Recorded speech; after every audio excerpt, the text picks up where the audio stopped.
You know, because I'm taking the web design certification class now at Synergy Bahamas. I'm about halfway through. And you know, I've realized the amount of time it takes and the amount of skill and practice to actually become a decent web designer. It's a skill and it's a profession, and not unlike being a plumber or electrician, you have to train, you have to get certified, you have to go in the field and kind of practice. And working with your web designer at Paradigm Business to set up the website for the Bahamas Internet Association, the upcoming Google event, watching what he does, I don't know if I will ever get to do that. Not that I'm not able, but is it worth my time when I can just hire out the job, even $1,000, $2,000, $3,000, then it's done properly, it's maintained, it's done in a reasonably quick fashion. And I find a lot of people, myself included in the past, you know, you say, oh, I could do a website. I could take a template and I could bang it up. And I find a lot of small business owners and self-employed people get frustrated quickly because obviously they don't have the skills because they haven't trained, which is natural. And, you know, I would say with some experience that they should just budget it, go to somebody, do it properly first, and then move on and focus on their business as opposed to making a website. I know exactly what you mean, and I feel that way too. I wish I could go on there and do some of the things that you know, a really talented web developer can do, and I'm quite jealous that I can't.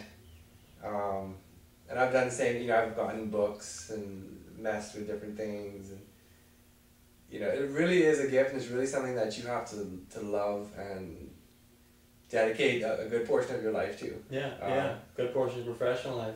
You know, I should maybe mention that, you know, at Paradigm you're really the business manager, the sales, the account manager, and you do a lot of business consulting. Right. And you have a web designer as part of Paradigm, right, who technically takes care of those things with your project management. So Chad is not, you're not the web developer of Paradigm, but you manage one and you have one on staff. Right. Exactly. Right. So, yeah, any closing points on starting a website for a small beginning business? Get your content together first. That's the issue that we always run into. We'll start a site for someone and everything's going well, and then comes time for the content, and then there's a gap of 3-4 months while the content is being gathered, and then when the content is gathered we realize it doesn't really fit in with the design. You know, originally they said, oh, we want maybe one picture on this page, and then when the content comes in there's 5. Right.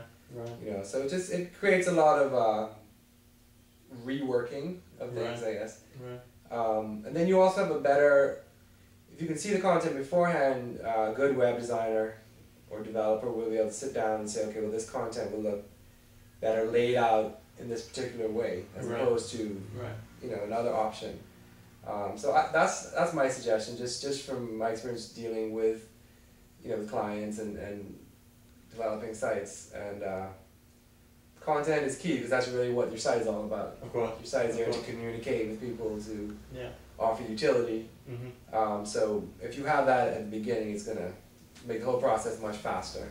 And 2 more points on that before we finish. One, I find that a lot of business owners, they want you to create the website as the developer, but they truly don't know what the purpose of the website is. And they kind of reflect onto you their, for lack of a better word, confusion. Right. And they don't have the content, and they expect you almost to create the content about their business. So, like you said, you need to have the content prepared first. And also, a website is a tool.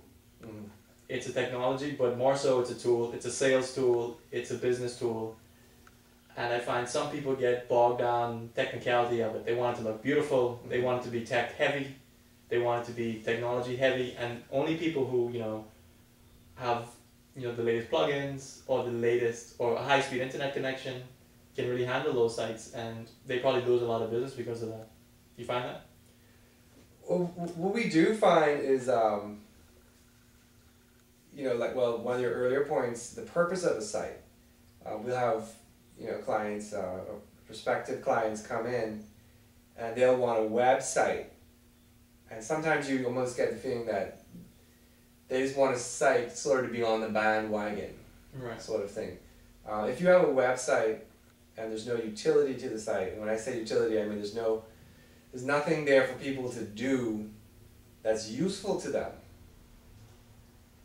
I mean, maybe your marketing message is given out through your site in a traditional, advertising type website, and that's utility to an extent.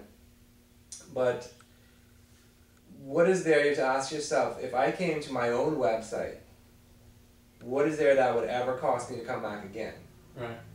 It can be as pretty and as exciting looking as you want, but when it comes down to it, you're talking about a business, a business website. Sure. There's got to be something there. There's got to be a reason. Sure.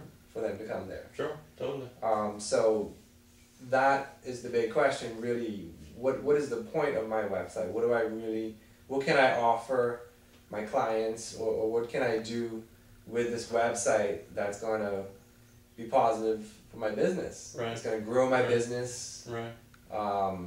Beyond just having a presence online. Right. And that's part of developing the content first and the purpose first before you Right. actually go and So you come with a plan. Right. Yeah. And that's something that I work with our clients all the time to do that, and I enjoy doing that. I enjoy the whole process, but it's definitely something that needs to happen before Right. you begin. Sure. Because it's easy to get confused later on without the plan. Or you end up with something that looks nice and people will visit once and you sort of wasted your money. Yeah. Sure. Never come back. All right. Yeah. So. All right. Well, I hope that gives you some insight if you're thinking about creating a website of your own, and hope it helps. Thanks. Bye.